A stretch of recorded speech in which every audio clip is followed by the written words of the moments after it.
Po, good evening po, good morning, good afternoon. Kain po tayo ng hapunan.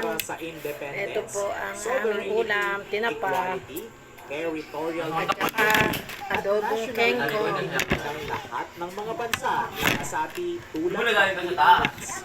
Nilabag din ng China Kaming pekwan. sa PEC na resolbahin at pamahalaan ng mapayapa ang international ng mga alitan.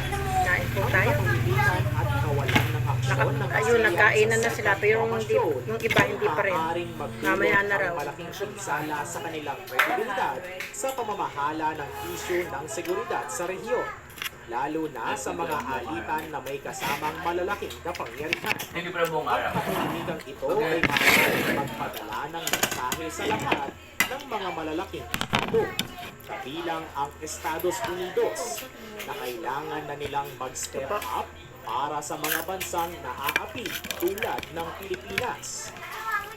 Sa huli, ang pagtutulungan ng Japan at iba pang kaalyado ng Pilipinas kasama na ang Amerika ay nagpapakita ng solidong suporta sa bansa sa harap ng mga hamon at mga agresyon sa rehiyon.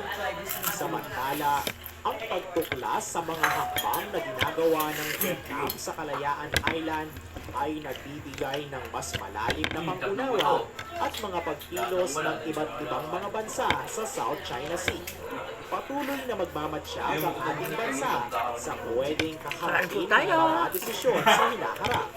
Dapat natin ito ipaglaban dahil isa tayong bansa na may demokrasya at may pagmamahal sa ating lupang sinilangan. Ikaw, ano ang masasabi mo dito? I-comment mo na yan sa ibaba para malaman din namin. Lagi Salamat ako sa talaga patuloy nagluluto na may panonood adobong at gulay. pagsuporta sa ating Para yung mga bata masanay Huwag gulay. kalimutang mag-subscribe, i-click ang bell icon para lagi kang updated sa ating mga bagong video. Maraming salamat at ingat po kayo lagi. Ano lahat maubusan ako ng dalawang beses?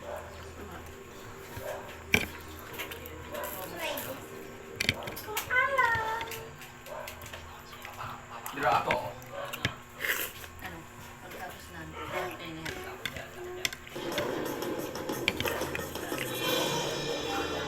kakain ka ng watermelon ako. Kaya ko ng watermelon na. Nakailan na nga eh. Nag-alisan ang daan-daang tao ito.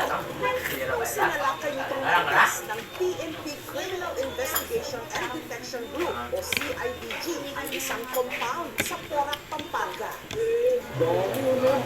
Ang lugar itinuturing Ito kay Molly na tao. most notorious Lagyan mo illegal kanin. Pedro Hindi scam ganyan. farm sa bansa. Ayaw ba ni Mori ng kanin? Kalabuso ng Hindi otoridad ka at masyado. mahigit 100 mga dayuhan na sangkot di umano sa samut-saring cyber scam lamasin mo at eh. pambubudol online. Hindi lang siya scam farm, kidnapping hub pa po siya. Na-rescue Ay, rin siniko, ang hindi mo mga binigyan. biktima Hindi lang, tama na yan. ng Yan, human busog ka. trafficking. Malakad yan. Tsaka mayat tae. Napag-alaman namin at siya po'y mayapa na. Siya daw po'y criminate, kaya hindi namin mahanap ang kanyang katawan. There were instances na nakikita kami mga dead bodies na nakakalat sa mga kalsada. Imagine, Maski na lang part mo. This comes into sa border ng Myanmar sa Lima na lang. pala dito sa Pilipinas. Ang part mo. Ang dami na rin. Ilang araw matapos ang raid, tahimik na ang lugar. Hanggang nito lang Huwebes ng gabi, sa loob ng madidilim na kwarto. Hello? Hello? May naaninag. Just may kanta pa lang may playo. Hello? Lalaki na base sa kanyang kilos, hihingi ng saklolo. Ang nagpapa-rescue, Chinese national na nakakulong mula sa isang kwarto sa third floor. No, sinasabi ko hipin. Nalabas talaga ni Hipin. Ang building nakakandado, kaya ang mga pulis gumamit pa ng bolt cutter. Hipin.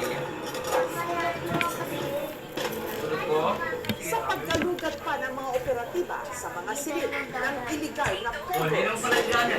ano pa kayang madidilim na sikreto ang mabubunyag? Hipin. Yan, ito man.